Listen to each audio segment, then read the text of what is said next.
রাস্তায় পড়ে থাকা টাকা উঠালে কি গুনাহ হবে এবং এই টাকা কাকে দিতে হবে?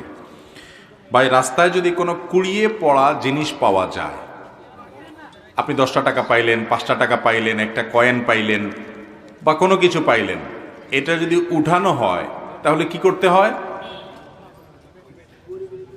কি করতে হয় বলেন? আমাদের দেশে অনেকে বলেন যে রাস্তা থেকে কোনো কিছু কুড়ানো, হারানো কোনো জিনিস যদি আপনি উঠান, কারোর হারানো, কারোর পড়ে গেছে, আপনি উঠাইছেন, তাহলে যেটা উঠাইছেন ওটা ডবল দিতে হবে। এরকম একটা মাসালা আপনারা শুনছেন না শুনেন নাই? এই মাসালাটা কেউ একজন বানাইছে যাতে করে কেউ ভয়ে আর কারোর টাকা পয়সা না তোলে। নেক উদ্দেশ্যে কিছু জাল হাদিস তৈরি হয়েছে, তার মধ্যে এটা একটা, বুঝতে পারছেন? অথচ কোরআন হাদিসে কোথাও কথা বলা হয় নাই। তা আপনি এক কাঠি আগ বাড়িয়ে কেন এরকম নিজের মন গড়া মাসআলা বলবেন? এটা জায়েজ নাই, গুনাহের কথা। এ ধরনের কথা বলা যাবে না। যদি রাস্তায় কোনো কিছু পড়ে থাকে দেখেন আপনি, জিনিসটা যদি খুব তুচ্ছ হয়, সামান্য হয়, ধরেন কথার কথা 2 টাকার কয়েন, এটা যার হারাইছে সে আর এটা খুঁজতেও যাবে না, আপনি জানেন খুব সামান্য জিনিস, তাহলে সেটা আপনি নিজে গরিব হলে গরিব খেলেন বা কোনো গরিবকে আপনি দান করে দিলেন। আপনি নিজে গরিব হলে আপনি নিজে খেয়ে ফেলতে পারেন বা কোনো গরিবকে দান করে দিতে পারেন। আর যদি জিনিসটা দামি হয়, ধরেন আপনি 1000 টাকা পাইছেন, 2000 টাকা পাইছেন, মূল্যবান কিছু পাইছেন, যেটার মালিক এটাকে খুঁজে বেড়াবে আপনি জানেন, তাহলে সেক্ষেত্রে এটা নেওয়ার পর আপনার দায়িত্ব হলো চতুর্পাশে ভালো করে ঘোষণা দেওয়া, ভাই এই জায়গা আমি কিছু টাকা পাইছি, কার হয় নিয়ে যাবেন। দীর্ঘদিন আপনাকে ঘোষণা দিয়ে যেতে হবে, যেতে হবে, যেতে হবে। কোনোভাবেই মালিক আর পাওয়া যাচ্ছে না, কোনো হদিস নাই, কোনো আলামত নাই, কোনো কিচ্ছুতেই পাচ্ছেন না, আর আশাও নাই। এতদিন হয়ে গেছে, অনেক দিন হয়ে গেছে, বহুত খোঁজাখুঁজি করছেন, তারপরেও পান নাই। তাহলে এবার কি করবেন? এই টাকা কোনো গরিব, কোনো অভাবী, জাকাতের হকদার মানুষকে দিয়ে দিবেন।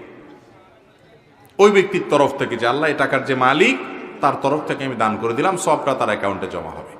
আর আপনি যদি এরকম করেন যে আপনি ওইটা নিয়ে একটু খুঁজলেন, খোঁজাটা এমনভাবে খুঁজলেন যাতে কাউকে না পাওয়া যায়, এই টাইপের খোঁজা খুঁজলেন, হ্যাঁ?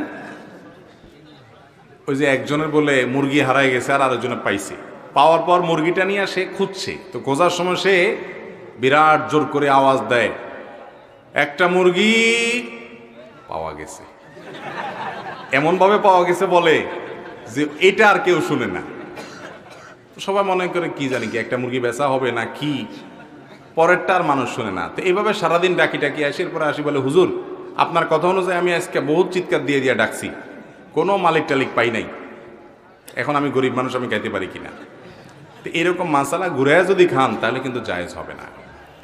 আপনি যদি কোনো কিছু তুলেন, কুড়ানো জিনিস, তাহলে আপনার দায়িত্ব হবে সেটা কি করা, ঘোষণা দিয়ে। ফর এক্সাম্পল, আপনি একটা বাজারে পেয়েছেন, তাহলে বাজারে ওই দোকানের আশেপাশের দোকানগুলোতে আপনি কাগজ টাঙ্গায় দিলেন, নোটিশ লিখে দিলেন, দোকানদারদের মাধ্যমে ঘোষণা দিলেন, বিভিন্নভাবে ঘোষণা দিলেন। আবার ওই মসজিদে যায় ঘোষণা দিতে যায় না, ওইটা আবার না জায়েজ। এরপরেও যদি না পাওয়া যায় তাহলে সেক্ষেত্রে কোনো গরিব মানুষকে দান করে দিবেন। আপনি নিজে খুব অভাবী গরিব মানুষ হলে আপনি নিতে পারেন, খেতে পারেন, যদি মালিক পাওয়ার আশা একদম না থাকে। তাহলে ভালো করে খুঁজতে হবে এবং দিতে হবে। এখন কথা হলে কুড়ানো জিনিস ধরা ঠিক না বেঠিক, এটা নিয়ে আরেকটা আমাদের মধ্যে ভুল বুঝাবুঝি আছে। অনেকে মনে করে না, কোনো জিনিস পড়ে থাকলে এটা ধরা উচিত না, ধরলে বরং ঝামেলা।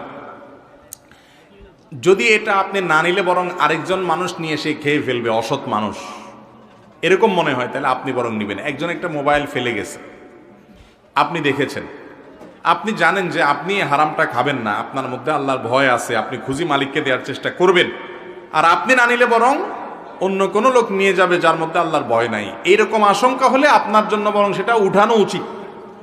কথা কি বুঝতে পারছি? ওইটা বরং আপনি তুলে নিবেন, কারণ আপনি না নিলে ওইটা আরো নষ্ট হবে, তসরুফ হবে, সেজন্য আপনি তুলে নিবেন। আর যদি এরকম না হয় তাহলে সেক্ষেত্রে আপনি এটা ধরা না ধরাটা আপনার ইখতিয়ারের ব্যাপার।